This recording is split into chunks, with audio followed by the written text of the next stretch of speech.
Alright, so let's go ahead then and take a look at the import process. Alright, so I'm going to go up to my import button here. I'm going to import a Word document. Alright, the first thing I want to do is browse to my Word document. Now you have an example document in your student data area. It's located in Student Libraries, Import, X5000 User Guide, and hit Open. Alright, so what's going to happen is AuthorIt's going to start to go through its analysis process. The first scenario it's going to present to you is the topic structure. Alright, it's asking you, when do I create a new topic object? So here's the styles that AuthorIt has found in that document, and it has found 3 rules that match the names of those styles that have been found, and it has applied those rules. Alright, so we're just going to go through and check the importer's work to see if we like the rules that it's matched. So a body text style that does not usually require you to create a new topic object, so we'll leave that set to body level, which means a new topic object would not be created here. Bulleted list, this is another body type style. A bullet doesn't mean you should create a new topic, so we'll leave that as body level as well. Heading 1 style, this was mapped to my heading 1 rule, and AuthorIt has determined based on those rules that this should be created at a level 1 with a chapter template. This works for me. Heading 2 looks good. Heading 2 is going to be at a level 2 and have this topic template assigned. Heading 3 will be at a level 3 and have this topic template assigned. Now here's a style called heading procedure. It didn't have a rule created for it, so AuthorIt assumed that you wanted it at the body level, but let's say that I know that this is a heading style that I should create a topic object for.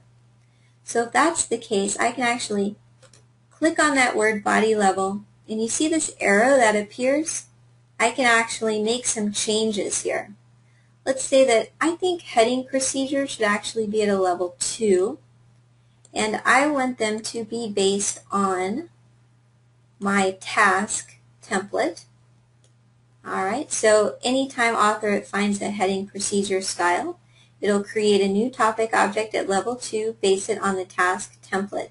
You see here new rule in parentheses, so when I'm done going through the import process, AuthorIt's going to automatically add this rule to my profile so that it will be available the next time that I import. Alright, now these guys all look like body level styles, so that looks good to me. I'll go ahead and click Next. Alright, the next set of decisions have to do with style mapping. Alright, so it's telling me, here's the paragraph styles I found. Here are the character styles that I found. Here are the AuthorIt style objects that I think you want mapped to those styles based on these rules.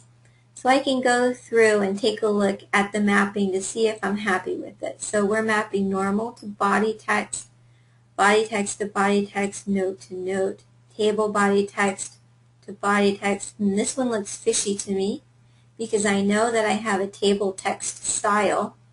So what I can do is click on the word body text. I get a little ellipsis here. I can browse out and select a different style. I'm going to go ahead and select table text style and hit OK. Keep going through. Bulleted list, map to list bullet, that's fine. Number list, match to list number, that's fine. These guys look fine. Alright, so I'm ready to go to the next step. And my table text rule will be available the next time I import. Alright, so in this next step, make this nice and big, AuthorIt is giving me a preview of what my document would look like as individual objects in the library. Alright, And I haven't actually created these objects yet. It's just giving me a preview of what they would look like. You can see here's an example where my find and replace rule has found x5000 and replaced it with my variable. Alright, so I know that that rule is working for me. I can go through here, see if I like what I'm seeing. Maybe I need to make some changes here. Here's this to assemble the x5000. This topic is blank above it, so something strange is going on here. This is that heading procedure style that I had told author it to create as a new topic object in my first import window. Well, I think I want to change my mind on that. So I'm actually going to go click back again, and instead of heading procedure being at a level 2, go ahead and set that back to body level. And now I'll go through my window again. Now author it has remembered my last style, so I won't have to set that rule up again. Let's go back to my preview now that I've tweaked my rules. Make sure that I like what I see. Alright, now let's go to assembling your device. Okay, that looks much better to me now. Alright, if I'm happy with the preview, then I can go ahead and click Next. This is the point where the objects get created in Author. So you are at a point of no return when you hit the Next button. So if you hit Next and then you don't like your results, you'll need to delete all of those objects that just got created. Alright, so the import's going to go through. It's going to create each one of those objects, one right after the other. Alright, now let's take a look at our new book. Alright, so this is our X5000 user guide. Here is the content that we've just imported. Alright, now if I turn on the details, I see that my new content is in the import release state. So this is telling me I've just imported this content. I should really go through it, make sure I'm happy with what I see. Alright, now notice how this book had a title page, copyright, table of contents, and index added. That's because the user manual template added those objects to my book. Alright, so as a final check to make sure that I'm happy with my import process, I'm just going to go ahead and publish my book now.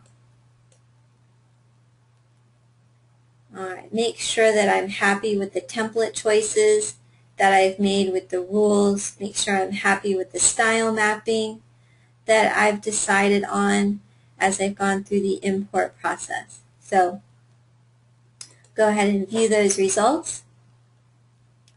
Here's my new X5000 user guide from Author. Looking pretty good to me. Seems pretty clean. If for some reason I don't like what I see, it's not necessarily a big deal. You can delete these objects and re-import the document again if you wanted to. Now notice how the document was imported underneath my import directory. So if I wasn't paying any attention at all when I went through the import process, as long as I had my profile set up to import documents into my import directory, then I don't have to manually keep track of where those objects were created. So let's say for some reason I'm not happy with what I see. I'll do a big select all. You can hit delete. And I can then go ahead and delete that folder and even start over again with the process if for some reason I needed to.